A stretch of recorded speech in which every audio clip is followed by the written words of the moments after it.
Gents, welcome back to the SA Sports Show. Time to talk a little bit of golf. I love my golf, and of course it's a big week for golf at the moment. The British Open is about to get going, and it's all happening. But our premier event, the Simpson Cup, was played, has been run and won. Yes. And a disappointing man sitting in the chair is our guru from Glenelg. Yes. Gary Thompson. Welcome, mate. Thank you very much. It was a pleasure biggie. to be here. Fantastic game again. Final again. 4-3. Absolutely. Kooyonga have beaten Glenelg, but it says 4-3, but it's a down to the wire again. Mate, it's in the footy terms, it was a goal after the siren that got us on the 19th hole. But I said a couple of weeks ago, just before the final, it was going to be a really crucial, tight game, and that's how it went the whole time. For the first time, they did live scoring. Well, they only do it in the final. They've done it a couple of years before as well. But so they had a person walk out with every group, the seven groups, and report back to the clubhouse, and it was updated on the app. And so a friend of mine in Port Lincoln was actually following the scores all afternoon, and we were never behind from the time it started until 5.5 hours later when the guy made the putt. Wow. Our guy actually missed the putt at the 19th. So, how big? How big was the putt? How long? Well, he left it 5 foot short and then missed the 5-footer. But okay. Yeah, look, the poor Harry Burner from our side. Yeah. He was 3 up with 3 to play, and the last game on the course. And he'd had such an incredible year. He made the Simpson Cup Team of the Year. He did. That's right. And he just, I don't know what, I guess it's tension and everything, but he just lost the pace of the greens. Yes. And it was really interesting. I was watching a thing on TV last night, the showdown between the two of the greatest, Tom Watson and Jack Nicklaus at Turnberry in 1977. Mm-hmm. And Ben Crenshaw was sort of talking over it. And Crenshaw said, with putting, the pace is more important than the line. Yeah. And I thought, I always thought they went hand in hand, but he could putt, And, for some reason, and as I say, I'm sure it's tension, but he hit 2 past the hole on 17 and 18, reasonable, fairway pass, and then left this one up the hill on 19, about 5 foot short, and missed it. So you know what they call those, Barry? They call those at Timmy Ginniver a nasty little 5-footer. The old knee knocker. So, very good. But credit to Kooyonga, because Joe Hodgson played really, really good golf. Made a magnificent birdie on the final hole, the 18th, to keep it going. Yeah. And then, I thought our guy played the 19th better. Which hole was that? The first. The first again. Yeah. Okay, they go back to first. They were both on for 3, but Joe was just off the edge and had this horrendous hill to come over. Yeah. And I honestly was sitting back thinking he can't get this down in 2, and he knocked it down to there, which was it was a fantastic putt. Beautiful touch. And then our guy 3-putted, so that's how close it was. It was almost a flip of a coin. Yeah. But they got the cup and. Well, considering that the game was played at Kooyonga. Yep. That's a pretty good. That's a pretty good effort, because home ground advantage in a final is that's pretty good. It was all for them. It was their centenary year, home ground advantage. But I kept telling our guys, look, that's got them under more pressure. And as I said, you only need 4 heroes, and we almost had them. But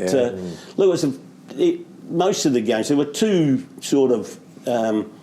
One to Kooyonga and one to Glenelg that were a bit lopsided, but the others were all really close, and went to 17, 18, and really tough stuff. Experience. Heath Richards, that Cassell. Brilliant. They're experienc's players. They both won pretty comfortably. Joe Hodgson, a state player, so that was he stood up, and Joel Dernstrom from who's a from the mid-north, Yeah. I think Jamestown, Yeah. and he comes down. I believe he didn't before the final, but he plays footy for Jamestown on the Saturday afternoon and then comes down and plays Simpson Cup on the Sunday. On the Sunday. Nice Yeah. way to walk your corkies out. Yeah. Your ooh. semi-final was a 4-3 as well against Royal Adelaide. Oh, yeah, and that was down to the wire. Yeah. It was, look, it's such a tight competition. Is it ever? And there were sort of 4 standout teams this year. Yeah.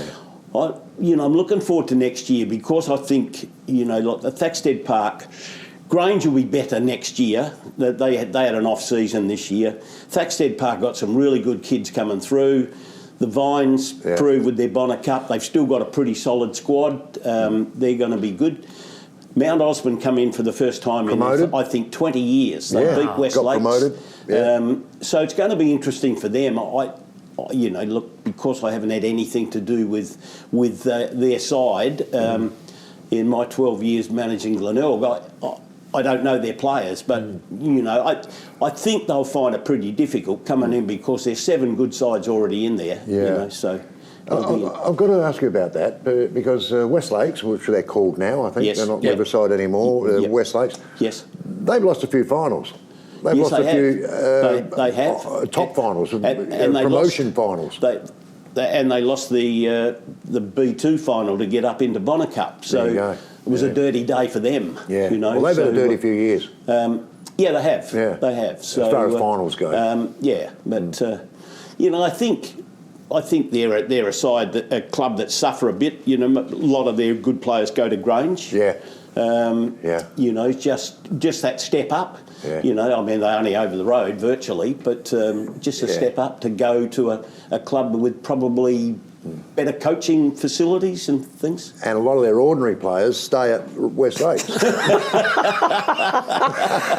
A little bit of success, though, in the Pike Cup and the Juniors. You won both those at Glenelg. Yes, yeah.